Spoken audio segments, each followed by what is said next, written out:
What's going on, everybody? This is Mortym, and today I am revisiting one of the first videos I ever did.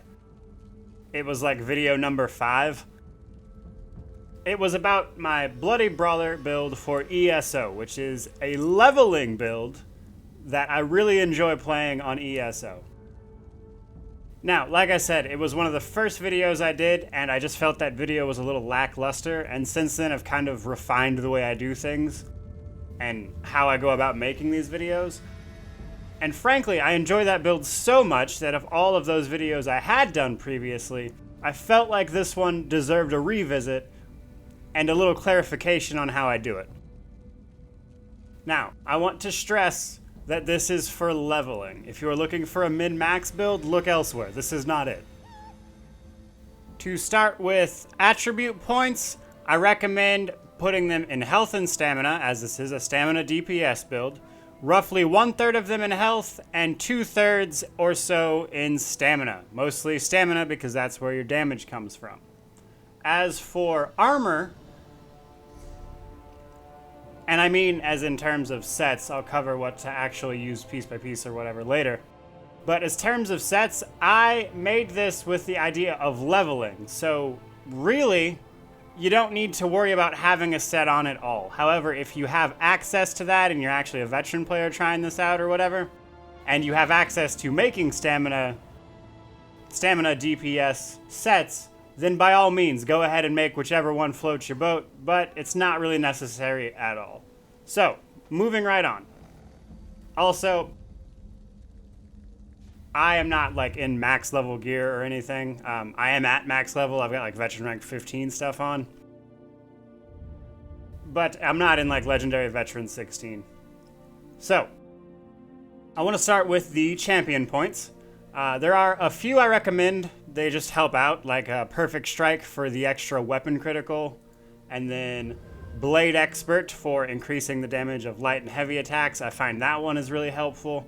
And then there are also several in the warrior class, in the warrior constellations, the Steed, the Lady, and the Lord, that I also find particularly helpful. The heavy armor one, for instance. There is also things that just reduce damage in general. Because the entire point of this build, when I made it, was simply to solo as much as I possibly could as I leveled up and I moved through a zone. And this build managed to help me solo everything except actual dungeons.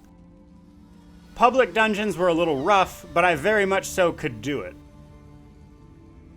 The group challenge you usually still needed a group for, but not always. Now, let's go over the exact skills. We're going to start with a dual wield bar. For this, I consider this my survivability bar.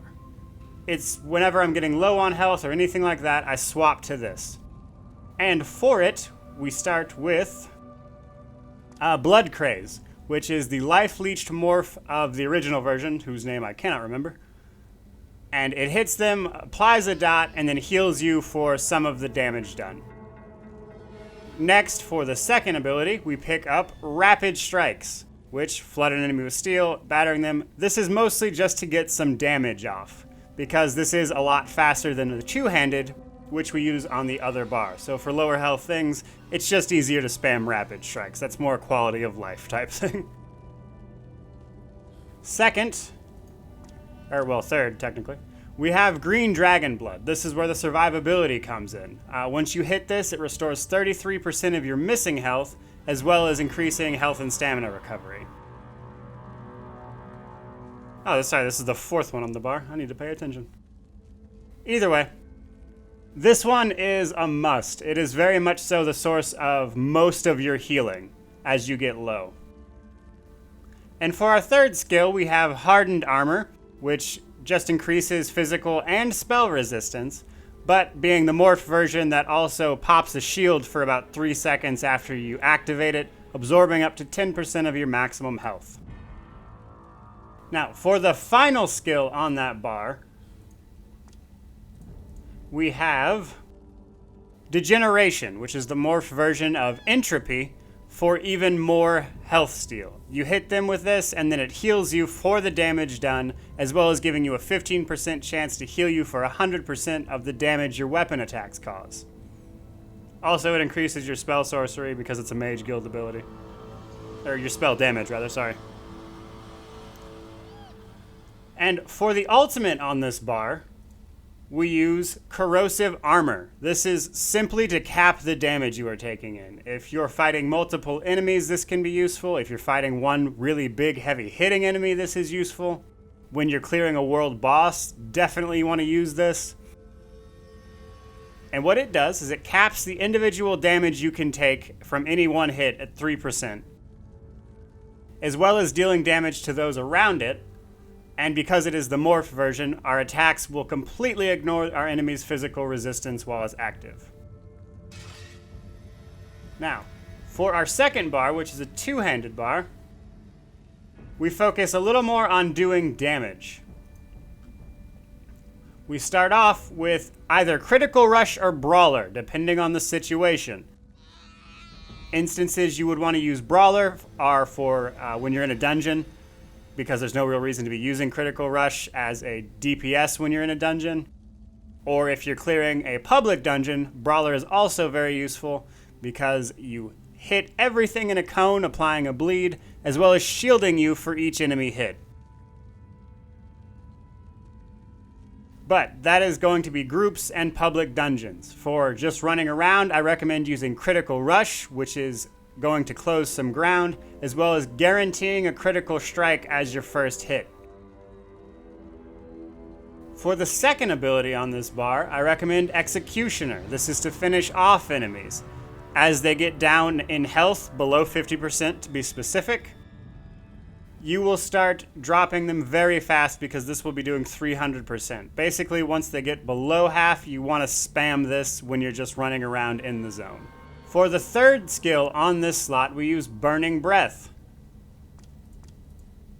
which is the stamina morphed version of the original, which, again, name I cannot remember, which you exhale flame in a cone in front of you, and it deals damage over time as well as reduces physical resistance. And because this is the stamina version, it will scale off your stamina because that's the kind of build this is. For our fourth skill, we use Rally, which is just increasing weapon damage by 20% and heals us when the effect ends. For our last regular ability on this bar, we have Volcanic Rune. In most cases, this is Volcanic Rune. There are occasions where I actually prefer Degeneration on this spot, but for the most part, it's usually Volcanic Rune. We put this down on the ground, it is AoE targeted, and because it is the Volcanic Rune version, it will stun them, provided they can be stunned, for 4 seconds after they set it off, which just requires them to step on it. So you put this directly under an enemy, it immediately goes off, they're stunned, you rush in, you apply your dots, and you just burn them down before they can really do much damage to you at all. Now, for the ultimate ability, I actually have the werewolf on, but if you aren't a werewolf, I would recommend something like Standard of Might, Take Flight, or Shooting Star, or the other version of Meteor Shower, whichever floats your boat. Any of those will do. This one is mostly just for dealing damage, so whichever you feel is best, go ahead and pick that one. For armor, as you are soloing things, you want to use heavy armor with all of the passives to go along with it. When you're in a dungeon, it can be helpful, not necessarily required, to carry a medium set with you. That way, if you're running through a dungeon, just because you want to do it and you don't want to change up a bunch of your build, you can simply carry a thing of medium armor with you, and you will get the extra damage for wearing medium armor, and you will still do plenty of damage to get by. I actually run veteran dungeons with this build because it's just the way I enjoy playing. The damage is more than acceptable. You will be fine.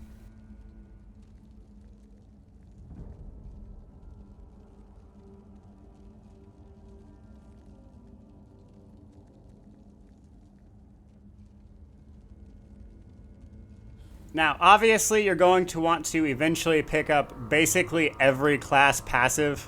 They're just all helpful. I like to switch things around. My favorite thing about this build is honestly just the versatility. You can do a great deal of things while switching out like 1 or 2 skills, which is what I really enjoy about it. Now, with no further ado, I'm going to show you the general skill combinations I like to use.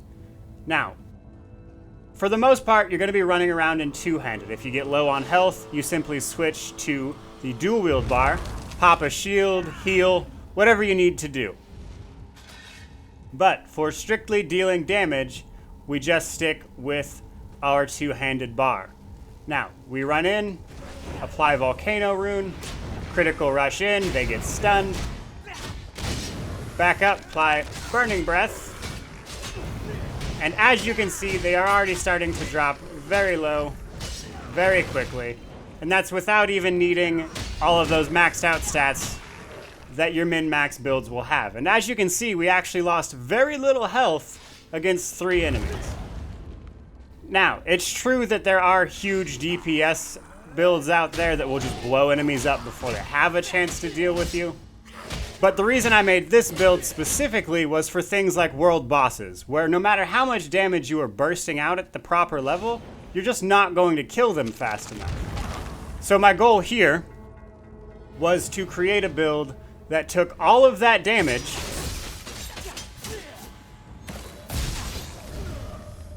from the world boss, but was still actually able to put out enough damage to put them down.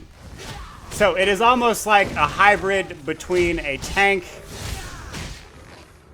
and DPS, because you are taking a great deal of damage and kind of just shrugging it off like this.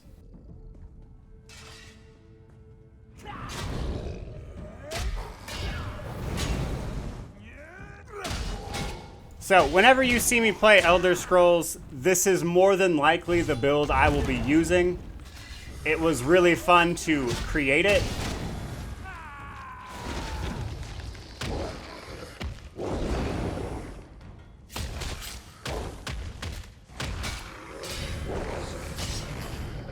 And despite what anybody says or has against it, or it's not a min-max build, or this, that, or the other, I am very proud of this build and I stand by it, which is why I decided to remake this video. So, I hope that clarified my admittedly kind of a confusing original video for this. And moreover, I hope you guys subscribe, because I will be covering more ESO content in the future, such as the Thieves Guild and the Dark Brotherhood. But for right now, there's a bit of a lull, so it will be a little while yet. But even if you don't subscribe, have a great day, guys.